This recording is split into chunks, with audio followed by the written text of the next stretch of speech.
안녕하세요. 저는 40대 초반의 여성이에요. 사연을 들으며 저도 제 이야기를 해보고 싶다는 생각을 많이 했어요. 그래도 정말 이렇게 보내기까지는 시간이 좀 걸렸네요. 저도 제 인생에서 이런 이상한 사람들을 만날 줄은 어릴 때에는 꿈도 꿔본 적 없었거든요. 그 사람들은 바로 제 전남편과 그 집안 사람들이에요. 저는 아주 늦둥이로 태어나서 언니와 13살 차이가 났어요. 그러다 보니 가족들 모두 제가 어느 정도 자란 후에도 항상 어리게 보고 뭐든 잘 챙겨주셨어요. 특히 언니는 저를 과보우라고 할 만큼 고등학생 때에도 수학여행 갈 때 짐까지 대신 챙겨줄 정도였어요. 아빠는 제가 대학생 때 대기업을 정년 퇴직하시고 넉넉한 노후를 보내시다가 엄마가 평생 소원하던 지방에 집을 지어서 거기로 내려가게 되셨어요. 엄마는 이사를 하기 전 언니한테 신신당부를 하셨어요. 미나야, 우리 수아, 네가 잘 챙겨야 된다. 엄마, 아빠, 미나 너 믿고 내려가는 거야. 알지? 엄마, 언니한테 부담 좀 그만 줘. 나도 이제 다 컸어. 내년이면 대학 졸업해서 회사 들어갈 텐데 언제까지 취급할 거야? 수아, 나 엄마한테 그러지 마. 엄마, 아빠도 그렇고 나한테도 넌 언제나 어린애라고. 저는 그런 가족들의 사랑이 좋으면서도 때로는 답답함을 느끼기도 했어요. 항상 어린애 취급을 하는 게 짜증도 났고요. 하지만 그것 역시 저를 너무 사랑하다 보니 그런 거라서 뭐라고 할 수 없는 일이었어요. 그런 부모님의 사랑을 뼈저리게 깨달은 건 결혼하고 나서였어요. 부모님은 제가 대학을 졸업하고 3년쯤 지났을 때 마치 약속이나 하신 것처럼 엄마, 아빠 차례차례 돌아가셨어요. 그때 생각을 하면 지금도 가슴이 아프고 눈물이 쏟아져요. 저의 든든한 울타리였던 부모님이 돌아가시고서 저는 회사도 그만두고 한동안 아무것도 못하고 지냈어요. 언니는 그런 저를 보며 안절부절했죠. 다행히 두 분이 저와 언니 앞으로 남긴 재산이 많아서 경제적으로 걱정할 일은 없었어요. 물론 저희도 일을 하고 있으니 그런 게 없었어도 먹고 사는 데에는 문제가 없었을 거예요. 그래도 집에 빚이 있어서 그걸 갚는 사람들도 많은데 오히려 부모님께 많은 걸 받았으니 그 또한 감사했고 거기에서도 든든했던 부모님의 품이 느껴져 또 다시 울고 그랬네요. 언니는 제가 기운 없이 부모님만 그리워하고 있을 때 제게 힘을 북돋아줬어요. 수아, 너 이러고 있으면 엄마 아빠가 참 좋아하시겠다. 너 이러라고 나랑 엄마 아빠가 그렇게 애지중지한 줄 알아? 부모님은 계속 우리 지켜보고 계셔. 그러니 너도 부모님 슬프지 않게 기운 차려야지. 안 그래? 엄마 아빠가 너 아이들 가르치는 거 좋아한다고 학원 차려주고 싶어 하셨던 거 알지? 너 마침 회사도 관뒀고 다른 일도 없으니 학원 해보는 거 어때? 언니는 제가 생각도 해보지 못한 이야기를 했고 그 말이 저를 다시 뭔가 도전해 보게 만들었어요. 사실 저는 미술 전공이었고 부모님은 유학 가기를 원하셨어요. 하지만 저는 공부보다는 일하는 게 좋았고 괜찮은 기업에 들어가 안정적인 생활을 하고 싶었죠. 저도 고등학교 때부터 초등학생 아이들 미술 지도를 했었어요. 처음에는 동네에 안면이 있는 집 아이들을 가르쳤는데 제가 잘 가르친다고 입소문이 나서 대학 때까지도 꽤 많은 아이들을 가르쳤죠. 우리 수아는 아주 선생님 하려고 태어났나 봐. 유학 가기 싫으면 엄마가 학원 차려줄게. 아니요, 엄마 나는 내 힘으로 회사 들어가서 돈 벌고 싶어. 그러니까 그런 말 하지 마. 학원을 차려도 좀 더 있다가 할래. 그렇게 엄마와 했던 대화들이 생각이 났고 저는 바로 학원을 차릴 장소를 물색했어요. 그리고 몇 달 지나지 않아서 미술학원 원장이 되었고요. 언니는 저보고 잘 생각했다며 정말 좋아했어요. 언니 말대로 내가 학원 열심히 하면 엄마 아빠도 하늘에서 기뻐하실 것 같아. 그동안 걱정 끼쳐서 미안해. 언니 힘들지 않게 힘내서 잘해볼게. 난 힘든 거 하나도 없어. 너만 잘 되면 돼. 그리고 넌 잘할 거야. 난 걱정 안 해. 저는 그때부터 다른 데에는 한눈 팔지 않고 학원 운영하는 데에만 힘을 쏟았어요. 그러다 보니 30이 넘어도 결혼 상대를 찾아볼 생각도 안 했고 혹시라도 누가 저한테 관심을 보여도 아예 상대도 하지 않았어요. 학원은 학생들 좋은 학교에 잘 보낸다고 소문이 나서 정말 잘 되었고, 저는 강사분들하고 아르바이트하는 미대생들에게도 인센티브 잘 챙겨주며 모든 면에서 꼼꼼하게 신경을 썼죠. 그리고 부모님 재산이 아닌 제가 번 돈으로 2억 정도를 모았어요. 제가 원래 비싼 명품에도 관심이 없고 외식도 즐기지 않다 보니 돈 쓸 데가 많지 않아서 다른 사람들보다 더 빨리 모았던 것 같아요. 또 살고 있는 집도 부모님한테서 받은 거라 대출 같은 게 나가지 않으니 돈 나가는 데가 많지 않았어요. 그렇게 저는 30대 중반이 됐고, 언니는 제가 결혼을 안 한다고 형부한테 하소연을 많이 했다고 해요. 처자한테 결혼 안 한다고 걱정하는 티냐면 신경 쓸까 봐 직접 말을 못하는 것 같아. 처제, 결혼 생각이 아예 없는 거 아니지? 결혼할 마음이 있는 거면 지금부터 상대를 만나보면 어때? 자상한 성격의 형부는 제가 마음 상하지 않도록 조심스레 말했어요. 뭐, 하니 언니도 형부도 제가 결혼 안 한다고 마음을 많이 쓰는 것 같더라고요. 저는 그때부터 진지하게 결혼 생각을 하게 됐어요. 언니랑 형부한테 더는 걱정을 끼치고 싶지는 않았거든요. 제가 결혼할 마음을 가져서인지 전에는 없던 소개팅이 여기저기서 들어오더라고요. 이전 같으면 거절했겠지만 결혼 상대를 찾기로 한 다음부터는 만날 수 있는 사람은 다 만나본 것 같아요. 그러다 마음이 가는 사람과 인연이 닿게 되었어요. 제가 딱 좋아하는 스타일의 외모의 옷차림도 깔끔했고 말도 잘 통하는 것 같았어요. 그 사람은 저보다 2살 많았고 한 의류회사를 다니고 있었어요. 저는 그때 서로 마음이 끌려서 만났다고 생각했는데 나중에 보니 그 사람은 저한테 개선적으로 접근했더라고요. 만나고 얼마 안 돼서 어쩌다 보니 연봉 이야기를 하게 됐는데 되게 솔직하게 자기가 버는 돈을 이야기하더라고요.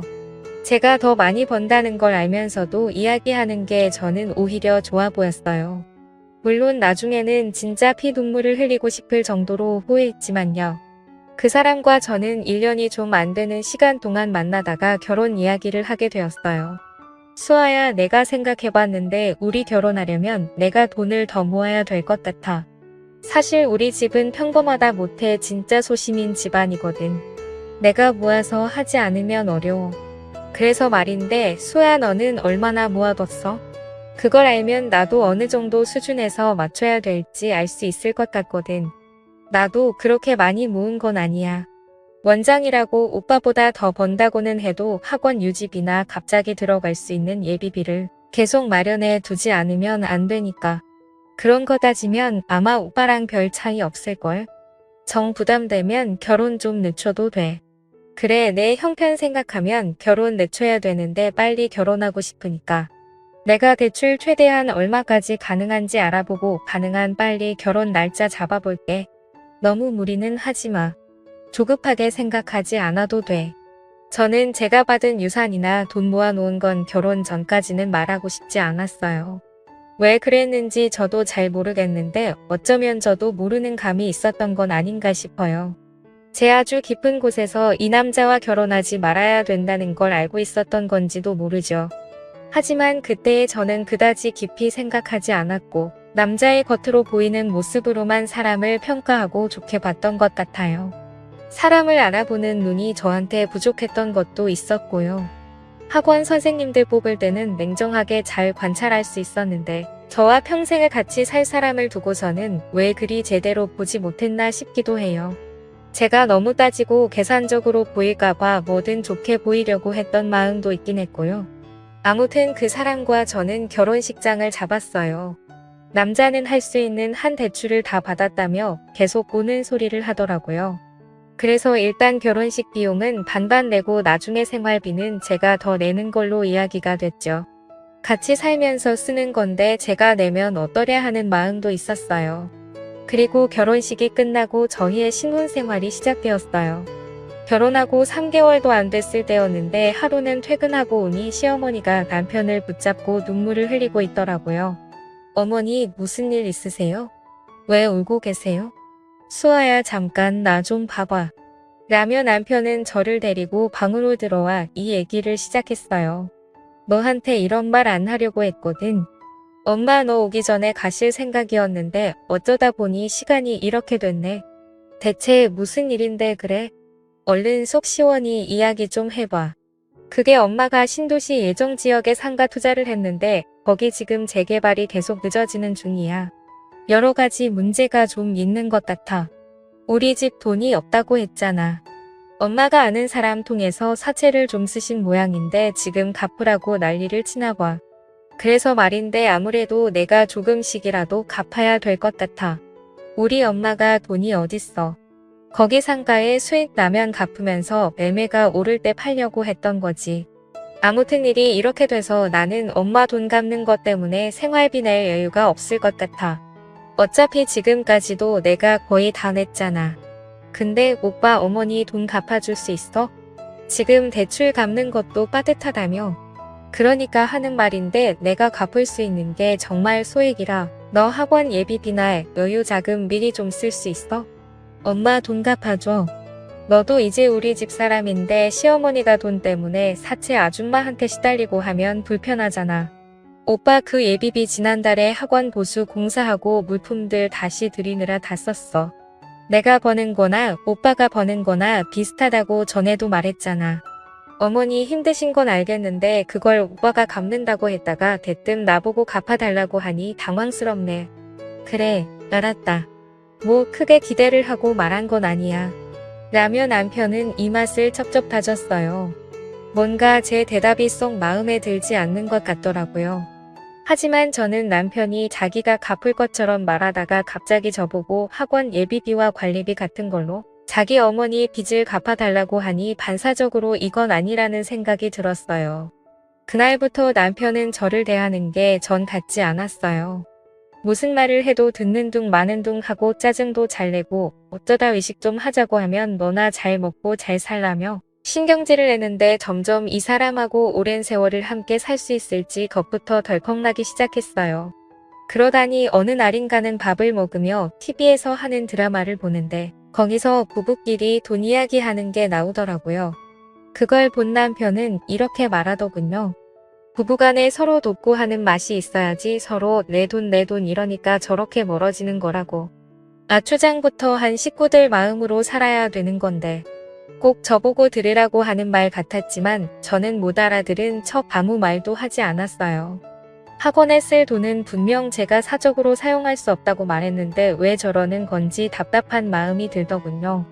그래도 시간이 지나면 남편도 마음이 풀리고 이해할 날이 올 거라고 막연히 생각했어요. 하지만 저의 그런 기대는 완전히 빗나갔어요. 그 일은 한 주 뒤에 시댁에 갔을 때 일어났어요. 시댁에는 시어머니뿐 아니라 지방에서 자취를 하는 시동생까지 와 있는데 분위기가 심각하더라고요. 남편도 시댁에 들어가자마자 어떡하냐며 한숨을 푹푹 쉬더라고요. 좀 전까지 멀쩡하던 남편이 왜 이러나 싶어서 보는데 시동생이 저한테 이렇게 말했어요. 형수도 이야기 들었죠? 엄마가 상가 투자한 지역이 지금 건물이 안 올라가서 힘들다는 거예요. 아, 네, 많이 힘드시겠어요. 라고 하자 시어머니는 눈물을 찍어내며 혀를 차며 하규 말로만 힘들겠다고 하면 뭐 하나 누가 우리 사정을 알아준다고 남은 남이지. 그래 아무리 결혼했다고 자기네 식구하고 같겠어. 또 무슨 일이 있었어요. 어머니 제가 요즘은 들은 말이 없어서 잘 모르는데요. 내가 저번에 말했잖아. 엄마 투자금으로 빌린 돈 갚으라고 난리 친다고. 근데 사실 그거 엄마만 투자한 게 아니라 나랑 형석이도 하나씩 해서 그 돈이 꽤 되거든. 뭐 오빠 그런 말은 안 했잖아. 그럼 어머니만 돈을 빌린 게 아니라 오빠랑 도련님도 돈을 빌린 거야. 형수 그래서 이게 액수가 꽤 되거든요. 5억이에요. 저는 입이 다물어지지 않았어요. 대체 이 사람들은 뭘 믿고 그렇게 큰 돈을 은행권도 아닌 개인한테 빌려서 이런 상황까지 오게 된 건지 저로서는 도저히 이해가 되지 않았어요. 그리고 세 사람이 동시에 저를 바라보는 눈빛에서 그 돈을 내가 갚아주면 좋겠다는 기대가 너무 보이더라고요. 저는 그 일에 말려들고 싶지 않아서 제가 먼저 입을 열지 않았어요. 시어머니는 계속 눈물을 찍어내며 저한테서 고개를 돌리시더라고요. 휴밥도 안 넘어가고 사는 게 사는 것 같지도 않고 늙음하게 이게 뭔 고생인지 내가 이렇게 될 줄 누가 알았겠어. 엄마 이럴수록 기운을 내야지. 그래 엄마 형 말이 맞아. 어쨌든 형수랑 얘기 잘 봐야지. 시동생이 저와 얘기를 잘해본다는 말이 곧 저한테 돈을 갚아달라는 말인 줄 알았지만 저는 가만히 있었어요. 그러자 시동생은 어쩔 수 없다는 듯 드디어 본론에 들어가더군요. 평소 이만큼 했으면 알아들으실 줄 알았는데 굳이 제 입으로 말이 나오게 하네요. 형수 학원 그거 담보로 대출 좀 받읍시다. 다만 얼마라도 좋으니 저희 급한 불은 좀 꺼야 될 거 아니에요. 그건 어려울 것 같아요. 학원에도 무슨 일이 생길지 모르는데 그걸 담보로 하라뇨. 제 사정을 한 번이라도 물어보고 할 수 있냐고 하셔야지 다짜고짜 대출 받자고 하는 건 아닌 것 같네요. 아니 30 중반에 학원까지 운영하는 사람이 그만한 여유 자금도 없는 거 맞아요? 저도 결혼하느라 있는 돈은 다 썼어요. 오빠도 저보다 1살 많은데 대출까지 받아서 결혼 자금 되느라 돈이 없잖아요. 30 중반에 학원 운영한다고 뭐가 다르겠어요? 제가 학원에 관한 돈을 쓸 수 없다고 오빠한테도 다 말했는데요. 그래도 형수는 운영자니까 형보다는 나을 거 아니에요. 그러지 말고 우리 좀 도와주고 같이 편하게 살아요. 그렇게만 해주면 우리가 형수한테 얼마나 고마워하겠어요. 엄마도 그런 건 아무나 하실 분 아니에요. 형수한테 더 잘하면 잘했죠. 형수도 기왕 시집 온 거 시댁에서 대접받는다고 사람들한테 자랑하고 싶지 않아요. 드려님은 대출 받거나 어디서 돈 빌릴 곳 없으세요? 저는 지금 여유가 없다고 분명히 말씀드렸고요. 뭐라고 말씀하셔도 그럴 만한 여력이 안 돼요. 저도 상가 산다고 대출 받고 해서 돈이 없어요. 돈 말할 때 있으면 이러고 형수 붙잡고 아쉬운 소리 하겠어요? 저희 그런 사람들 아니에요. 형수가 안 되면 형수 친정에는 말 못해요. 아니면 주변에 빌릴 사람 없어요. 제가 친정이 시댁 돈 갚는다고 돈 좀 빌려달라고 하면 어머니나 부련님은 좋으시겠어요? 결혼한 지 얼마 되지도 않았는데 그런 일로 제가 돈 빌리면 언니나 형부도 안 좋아하실 것 같아요. 빌려주지도 않을 것 같고요. 그리고 제가 빚을 져서 돈을 갚으면 그 돈을 지금 여기 계신 분들 중에서 누가 갚는데요? 다들 지금 갚을 능력이 안 돼서 고민하시는 거잖아요. 저도 조금이나마 힘이 되어 드리고 싶긴 하지만 지금 저희 생활비도 거의 다 제가 번 돈으로 충당하고 있어서요.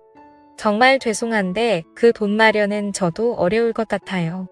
라고 하자 시어머니는 머리를 감싸지며 그 자리에 들어놓았어요. 아우 늙으면 죽어야 되는데 어쩌자고 거기 상가들은 사가지고 며느리한테 이런 꼴을 당하고 됐다. 이게 다 내가 인덕이 없어서 그런 거다. 엄마 그런 말이 어디 있어. 돈 마련할 능력이 있으면서 안 해주겠다는 사람이 문제지. 엄마가 무슨 문제라고. 같은 가족이 됐으면서 저렇게 성급고 매정한 사람들이 있더라. 라며 시동생은 대놓고 저를 희번뜩 노려보더라고요. 순간 무서운 마음이 들었지만 저는 아무 말도 하지 않았어요. 집에 돌아와서 생각하니 아무리 상가 때문에 빚을 졌다고 한들 그게 그렇게 5억이나 되는 건지 의문이 들더라고요. 그래서 남편한테 물어보니 한 사람당 상가를 하나만 사들인 게 아닌 거였어요. 신도시 개발 예정이라고만 되어 있는 곳에 아직 짓지도 않은 건물 상가를 뭘 믿고 그렇게 사들인 건지 제 상식으로 도저히 이해가 가지 않았어요. 게다가 제가 부모님과 언니한테 보호만 받고 자라서인지 가족들이 저한테 돈 달라고 한꺼번에 달려드는 상황이 너무 이해가 되지 않았어요. 또 말끝마다 저한테 같은 가족이 됐다고 저한테 자기들이 빚진 돈을 갚으라는 것도 말이 안 된다고 생각했어요. 저를 정말 자기네 가족으로 생각했다면 오히려 제가 부담될까봐 더 조심해야 되는 게 맞는 거 아닐까요? 그리고 저는 그날 밤 남편이 화장실에서 세수를 하며 혼자 말하는 걸 듣고 마음에 벽이 생기게 됐어요. 아 진짜 생각보다 독하네. 생긴 건 순순히 잘 죽여 생겼는데 어떻게 저렇게 끄덕도 안 하지? 저는 그제야 남편이 저하고 왜 결혼을 했을까 좀 생각해보게 됐어요. 하지만 그런 걸 곰곰이 따져볼 새도 없이 다음날부터 시어머니는 시도 때도 없이 저를 불러들이기 시작했어요. 제가 빚을 갚아주지 않는다고 심술을 부리는 거였죠. 우리 집 냉장고가 좀 이상한 거 같은데 이거 사람 좀 불러서 서비스 좀 받아줘라. 이게 무상 서비스 기간이 지나서 돈을 내야 되거든. 너도 알다시피 우리가 지금 한 푼이라도 아껴 써야 할 처지 아니냐. 내가 이런 것도 못 해주지는 않지. 이런 사소한 것에서부터 취약하더니 한 달도 안 돼서 거실 마루를 다시 깔아야 된다고 하고 베란다 리모델링을 한다고 하고 일을 점점 크게 벌리며 제 돈을 쓰게 만들더라고요. 어머니 거실 마루는 미끄러워서 꼭 다시 깔아야 한다고 하시니 저도 해드렸는데요. 베란다는 굳이 손볼 데가 없는 것 같은데 지금 이 상황에서 그런 일은 벌리지 않는 게 좋을 것 같아요. 여기 오래된 아파트라서 겉보기에 멀쩡해 보여도 다 손볼 것 투성이야. 그리고 난 이 말 섭섭하다.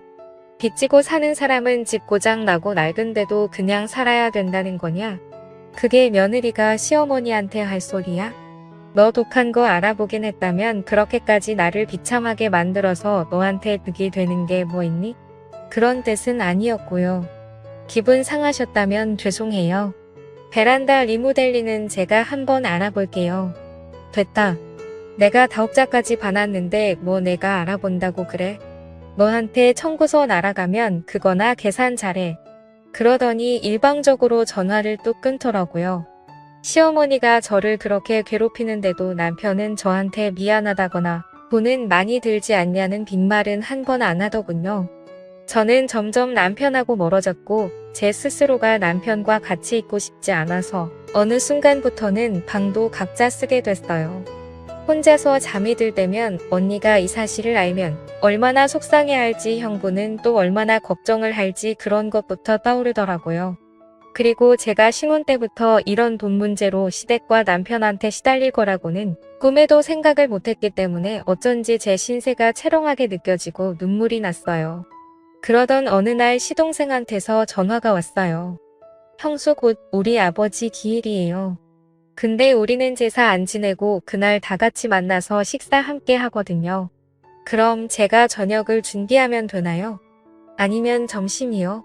아니 누가 형수가 한 번 먹고 싶대요. 저희도 집에서 밥 안 하니까 어디 괜찮은 한정식 예약이나 하시라고요. 어느 정도 수준을 예약해야 되는지는 안 가르쳐줘도 되죠? 이런 데는 짠손이처럼 굴지 말고 돈 좀 쓰세요. 부담은 갖지 마시고요. 아니 사람을 짠손이니 어느 수준으로 예약하라느니 이럴 땐 돈 좀 쓰라느니 그런 말을 해놓고 부담 갖지 말라고 하면 제가 부담이 안 생기나요? 시동생도 제가 돈을 안 해준다고 심통이 난 것 같아서 그러려니 했고 저는 한정식 집을 알아봤어요. 그래도 돌아가신 시아버지 기일이라는데 결혼한 지 얼마 안 된 며느리가 기념일은 잘 챙겨드려야 하니까요. 저는 고급 한정식 집에서 가장 비싼 코스를 예약했고 시아버지 기일에 저와 남편 그리고 시어머니 시동생이 만났어요. 그런데 시어머니는 첫 번째 음식이 나왔을 때부터 한 입 딱 먹더니 젓가락을 집어 던지듯 놓으며 고개를 도리질 하더라고요. 아우 뭐 이렇게 싱겁고 간이 안 맞는다니? 이런데 괜히 인테리어만 그럴싸하게 해놓고 먹을 거 하나 없다니까? 라더니 그 다음 음식도 메인으로 나온 밥과 장어떡갈비까지 못 먹겠다고 한 입씩만 먹고 아예 다 치우라고 직원을 부르는 거였어요. 시동생도 생각보다 맛이 없다며 투덜거렸고요. 그런 와중에 남편은 아무 말 없이 자기 앞에 차려진 걸 다 먹더라고요. 저는 시어머니가 진상처럼 직원한테 간이 안 맞는다. 이거 다 국산인 거 진짜냐? 원가가 얼마고 가격은 얼마냐 이런 걸 물어보는 통에 너무 무한했지만 꼭 참았어요. 어머니 입에 안 맞으세요? 그래도 이게 이 집에서는 제일 비싼 코스인데요. 여기 어르신들이 제일 좋아하신다고 해서 예약한 곳이라 좋아하실 줄 알았어요. 그러게 내가 이래서 센스 없다는 소리를 듣는 거야. 나한테 미리 뭐가 좋을지 물어보기는 해야 될 거 아니냐.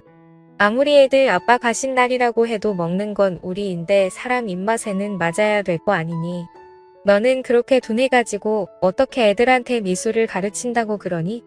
예술은 센스 있고 좀 빠릿빠릿해야 되는 거 아니냐. 내가 그러니 그 나이 되도록 손에 쥔 돈도 없는 거야. 먼저 가신 양반도 내가 이렇게 한 입도 못 먹은 걸 알면 저 세상에서 속상할 텐데 아주 요새 당체 입에 땡기는 것도 없고 그 양반 가신 날까지 이러니 내가 먹을 복이 없나 보다. 하여간 형투도 참 엄마한테 전화해서 뭐 드시고 싶으시냐 그거 하나를 못 물어봐요. 나도 보니까 여기가 이른값으로 비싸지 맛있지가 않네. 젊은 사람들인데 엄마는 오죽하겠어요. 저는 이 사람들이 일하는 게 제가 돈을 안 줘서라는 걸 알고 있었어요. 하지만 저도 시아버지 기일이니 참고 넘어가려고 했죠. 그런데 남편이 자리에서 일어나더니 다들 나가자 내가 다른 데서 밥 살게. 뭐 여기는 당신이 알아서 정리하고 나와. 우리는 우리 입맛에 맞는 거 먹으러 갈 테니까. 그 말에 저도 더는 참을 생각이 없어졌어요. 그럼 그렇게 해. 오빠가 그러겠다는데 내가 무슨 말을 하겠어? 그런데 앞으로 다시는 내가 이런 고급 한정식집 예약하고 온 식구 다 모셔오는 일은 없을 테니까 그렇게 알아. 내가 미리 전화해서 드시고 싶은 걸 예약한다고 한들 또 맛없다 하시면 그때는 나도 어쩔 도리가 없잖아. 괜히 돈만 쓰고 서로 마음 상하느니 그게 나을 것 같아. 그리고 오늘 여기서는 어머니랑 도련님 거의 드시지도 않았는데 제가 다 돈 내야 하는 거니까요. 이번 용돈은 못 드릴 것 같아요.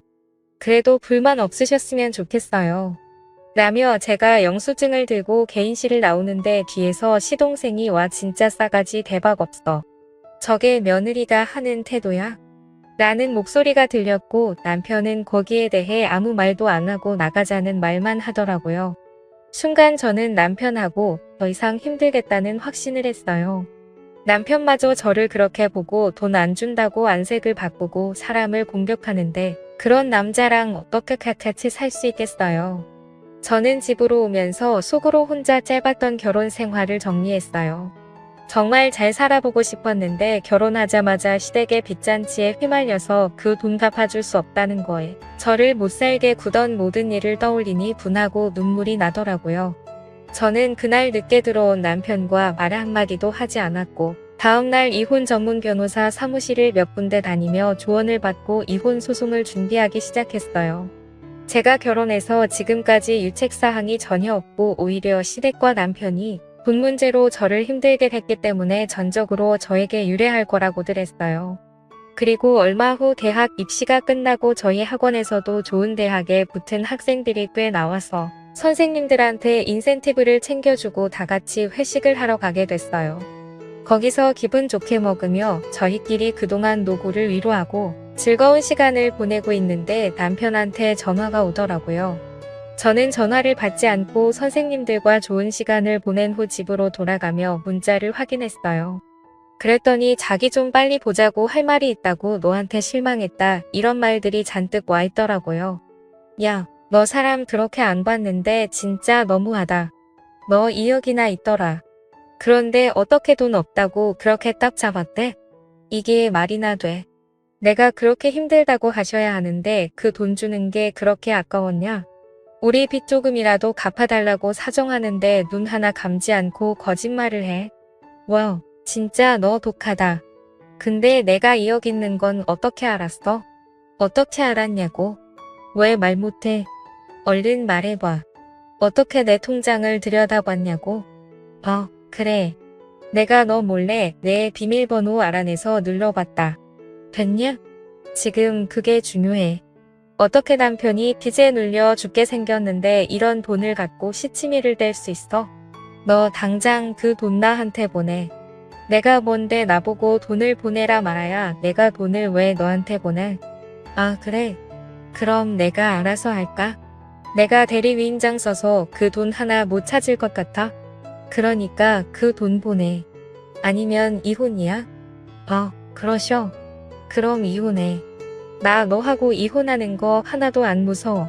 와, 이제 막 너라고 하네. 아주 막장이다 이거지?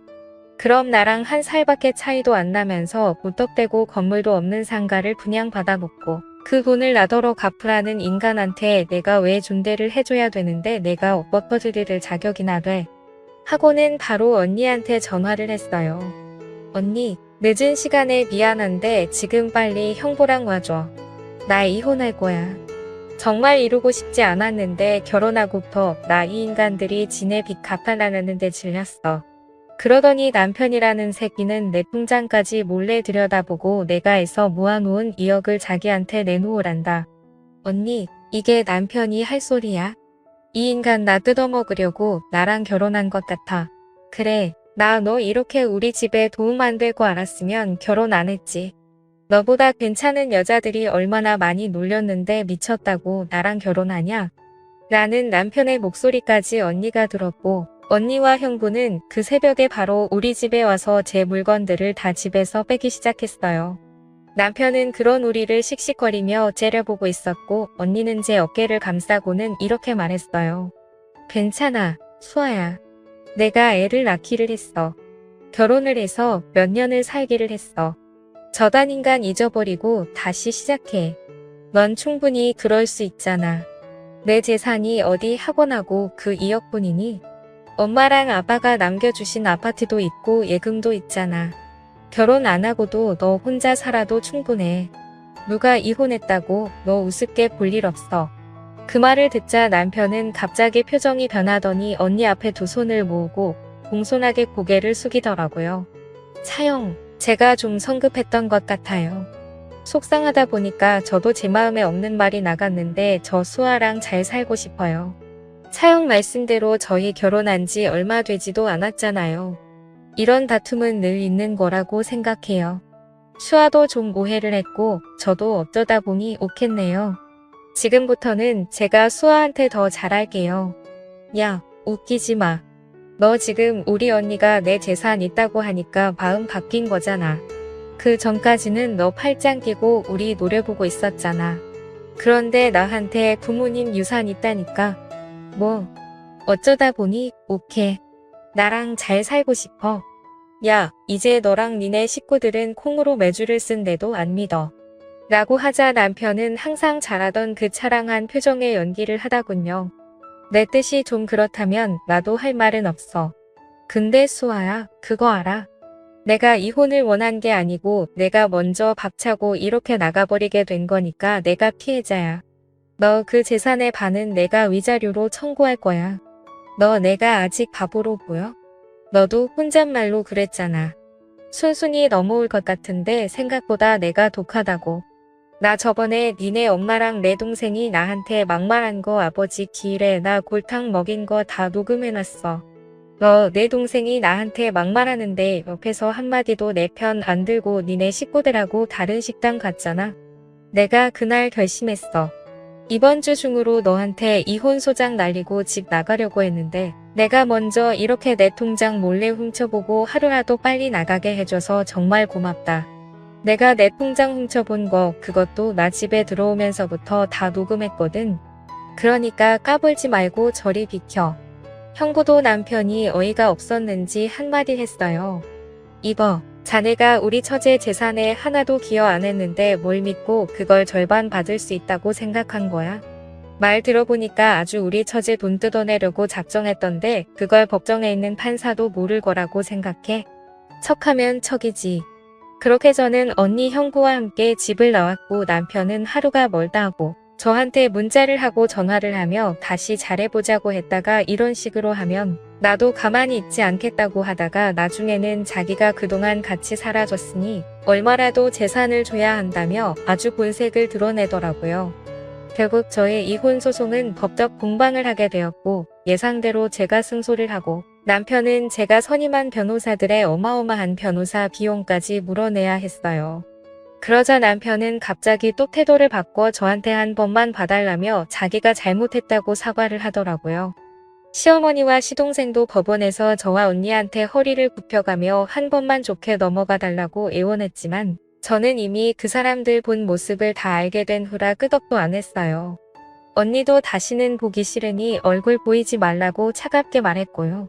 그 후로 저는 남편과 시댁 식구들 번호를 다 차단했고 아예 전화번호도 바꾸고 이사도 멀리 가서 그 사람들과의 연을 완전히 끊어버렸어요.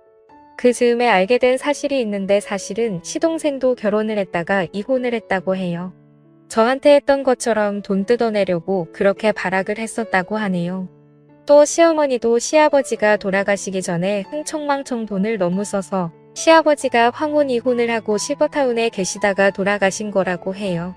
어쩐지 다른 종교가 있는 것도 아니면서 제사를 안 지낸다는 게 좀 이상했는데 이혼을 했던 거였고 그런 시아버지의 기회를 저를 골탕 먹이는데 이용한 거더라고요. 이런 사실들을 변호사가 제 소송을 준비하면서 다 알아낸 것들이었어요.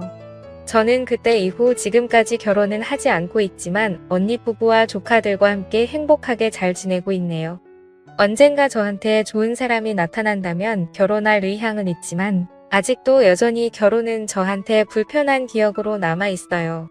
제가 워낙 화목한 부모님 아래서 가족들 사랑 듬뿍 받으며 자라서 인생이 저한테 시련을 준 것이라고 생각해요. 그런 일들을 통해 더 단단해지고 앞으로 사는 데에 더 나쁜 일을 당하지 말라고 하는 경험이겠죠.